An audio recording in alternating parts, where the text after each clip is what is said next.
when I talk to sales organizations, from the digital natives to the what I call the non-digital natives, the baby boomers, the people who have been in sales for 30 plus years, and I explained to them this idea of tracking hashtags and how that matters and why you should be looking at these conversations. It makes a huge difference in how they start engaging. And I say, they're like, well, what if it seems weird that somebody posts something and then I leave a comment or I try and connect with them based on it? It's like they're putting it out there for a reason. People are on social to be social. And if they're sharing this content, why do you share it? You want to see that engagement. When I share things, I like to see the engagement. It's universal. That's why they're putting that piece out there. So the best thing you can do, the nicest thing you can do, is actually engage with it. And by doing that, you start building social capital with those individuals. And if you build enough social capital over time, you can then make your withdrawal by asking for their time, trying to sell them something, whatever that may be. You have to build that social capital, and that is the best way to do it, by engaging with these individuals and the content they're sharing. So you've took us to the next step here, Coca, perhaps. How do we know when we have been a resource and when we continue to be one, but how do we know when we've invested enough into the bank that it's now time to make a withdrawal? Is this a gut feeling? Is this something that can be measured and algorithmic? I'm not even going to attempt that word.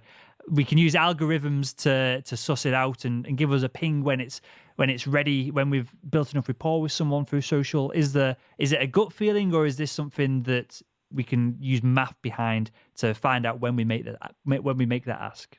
One of my other sayings, this is a nice little soundbite, is that you should always add value in excess of whatever you are asking for in return. And when I bring this up to sales professionals, I kind of get a question look like, what does that mean? It sounds very fluffy. Add value in excess of whatever you're asking for in return.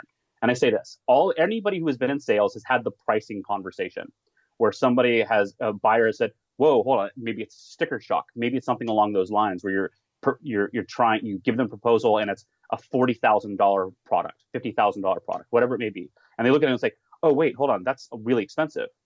Immediately, what that should tell a salesperson is that they do not see the value in whatever it is you're selling. If the buyer is somehow already envisioning some ROI or some cost savings or whatever that is 3, 4, 10x what you're actually selling it for, what are the chances of them buying that? It's a no-brainer. They're going to be throwing money at you, right? So that's adding value in excess of whatever you are asking for in return. Most sales professionals understand that dynamic. The same is true in all aspects of life. With decision makers, with C-level executives, with doctors in your case, they're busy. They're running around all day long. Their time is their most precious commodity. So how are you investing in them enough time so that when you ask for that 30 minutes, that hour, whatever that may be, to get on a phone call, come into their office, where they're going to say, you know what? An hour with this guy is going to be like spending a week of my own research. That is adding value in excess. You want to get to a point where when you ask for that meeting, they are saying, heck yes, I will clear my calendar tomorrow to get you in here if that's the only time you have available. If you can get to that dynamic, again, that's an extreme, that is a huge win because you've already added value. That social currency is maxed out or getting maxed out. So how do you know when you've done this? You know this based on their interactions and based on their behaviors. If you are sharing content on a regular basis, even if you're engaging with that person online, if they're engaging back with you in a reciprocal manner, where you're sharing stuff, they're liking you, retweeting you, leaving comments on your updates, you're doing the same thing, and you do this, for a few iterations, I'd say, 4 or 5 times, you should feel confident reaching out to that guy and say, hey, you know what, or the lady, and say, you know what, I would love to get on the call with you for 30 minutes. Or do you think it would make sense? I would like to hear your insights or your inputs on these other topics that you've been engaging with. You make the barrier of entry for that initial phone call so low that it's a no-brainer for that individual. You're not trying to pitch them anything. You're not, you can explicitly tell them, I don't want to sell you anything. I just want to get on a phone call and hear more about what you do in your company. Because you have an interesting, your title is interesting, you work in an interesting company. I would just like to know what that looks like. That then breaks down all the walls and any defenses they have, because they're going to just have a general conversation with somebody who they have already been interacting with in a positive way online. So yeah, they will find that time. It may not be for a week because of their busy schedule, but that's what we have to deal with. So you schedule the time and you say, okay, let's get on the phone call. And again, you position it as, I'm not here to sell you anything. I really just want to understand or get to know your industry or you better.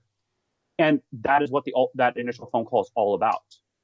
There is got to be some also conversation around, like, at some point as a buyer, you may be interested in this. So if you ever have any questions, I'm your resource for this. It goes back to that conversation of being a resource. You know, you want to be that ultimate resource. And if you can, I tell salespeople this all the time, that if you can become the ultimate resource in your industry about a specific topic, you are going to be a cash cow anywhere you go, because everybody's going to follow you. And this is what I found in my own career.